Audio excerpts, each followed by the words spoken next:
If you're new to our channel, don't forget to hit the subscribe button.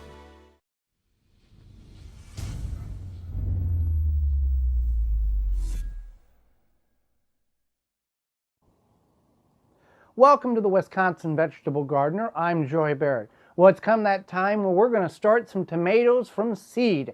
You want to do this approximately 8 to 10 weeks before your last average frost date. Find that date on your favorite search engine by inserting your zip code and followed by last average frost date. Now, this is an average of the last 10 years. This does not mean that if X date is your last frost date, you can plant the tomatoes the next day. There's a whole another category to look at there, but this is 8 to 10 weeks. We're going to get these started, and we're using Root Maker seed starting trays. This is the 4x8, which is 32 cells. They have 18 cells, 32, 64, and 128, I think, something like that. They are designed to air prune the roots so you don't have any root-bound plants or root wraparound, and that encourages more roots, which means a happier, healthier, more productive plant because it's got more root follicles that can pick up more nutrients. Okay, so we've already planted this tray here, and this tray here is going to be planted.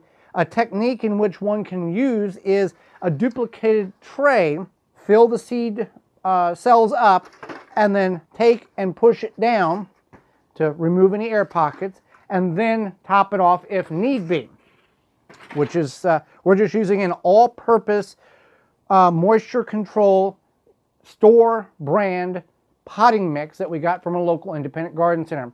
Much more cost-effective to buy the local brand and than the name brand because the bag's bigger and it's cheaper. So how we're going to do this is these seeds we're going to have 20 different varieties.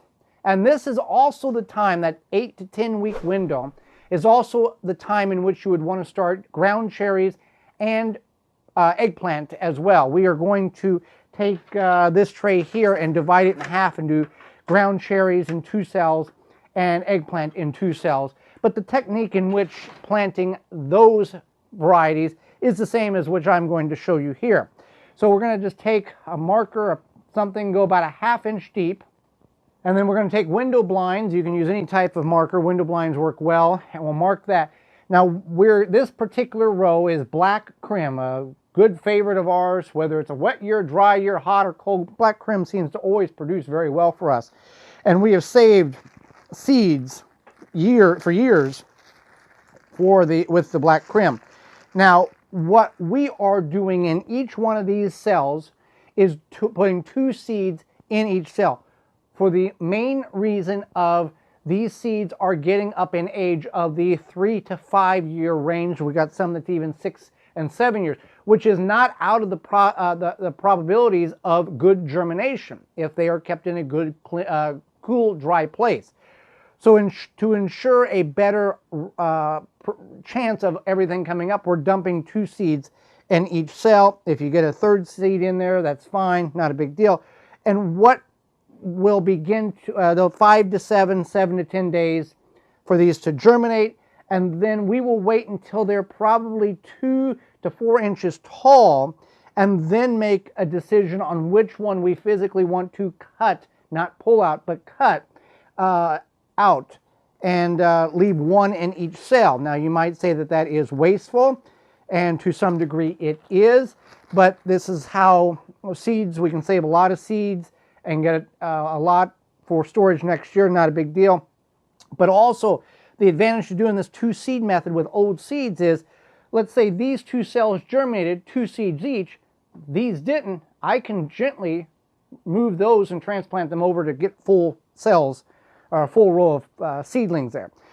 So I'm going to do the rest here like I've done here. I'll fill that tray up, do the same procedure. Then we'll come back and talk about watering and lights. Now, if you follow the program and you've watched other videos, you'll know what I'm going to discuss, but I talk about it in every video because you might be watching, this is the only video you ever watch of ours, so I want you to have the technique and information so you can have the best seed starts that you've ever grown.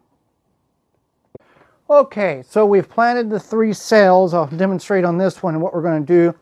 Paper towels, act as a mulch. What we'll do is we'll take paper towels and cover the seed, the tray here. We'll bottom water to allow capillary action to occur to soak up into each cell. If the water is still setting under in the tray after an hour, you want to drain that off because you don't want these to be setting in basically a marsh or a bog. That's not going to do any good. That's actually going to cause the seeds to rot. So water that way, allow the cells to hydrate, but then also top water it just enough to wet the paper towel. What is occurring here is it's acting as a mulch. This will crust over and actually hold a lot of moisture in the cells than evaporating out. The drier the air in your house is, the quicker these things are going to dry out, or in the greenhouse, etc. If you're in a greenhouse and the temperature is not of 50, 60 degrees, you're going to need some type of warming device. A heat mat is what you would need if you don't have heat system in the greenhouse. Normal house, corner of a bedroom, not a problem. You're going to be fine. So these will germinate again in about 5 to 7, 10 days, something like that. And then once that occurs, then you want to remove your paper towel and put them under grow lights. We have our grow lights on for 13 hours from 8 a.m. to 9 p.m. If you are just starting seeds and you don't have other items underneath the grow lights, the lights can stay off until the germination occurs. But you want to keep them hydrated. You want to keep them watched with the paper towel. If you forget, they will kind of puncture through or push up on the paper towel. But it's a phenomenal method that we have found. People say it may be wasteful, but you can reuse this for each tray once you get this done and move to another thing. But it really saves on watering. Now, lights. You don't need lights. Lights are not required, but boy, they make it a lot easier. Just to show what we've got here, we've got lights underneath this table here, but we've got 2 Happy Leaf LED lights over our tomatoes, indoor tomatoes in the Root Maker grow bags. So you don't need lights, but the unique aspect of the Happy Leaf is the owner is an engineer, and they're made in America, and they understand the spectrum of light, the reds and the blues and all those things, in which plants absolutely need to the percentile for them to grow, produce, and they're very energy efficient. So if you're looking at grow lights, yeah, you can buy the El Cheapo ones you bought on sale at the big box, or the tube ones, but they're going to fade. They're not going to hold up to the requirement of what your plants are needing. These give more light than what the plants need. The tube lights give a fraction of the light, not enough. If the plant needs 100% light, the tube light's really only given like 12 to 15% of the amount of light the plant's requiring. So it's something to keep in mind. Made in America.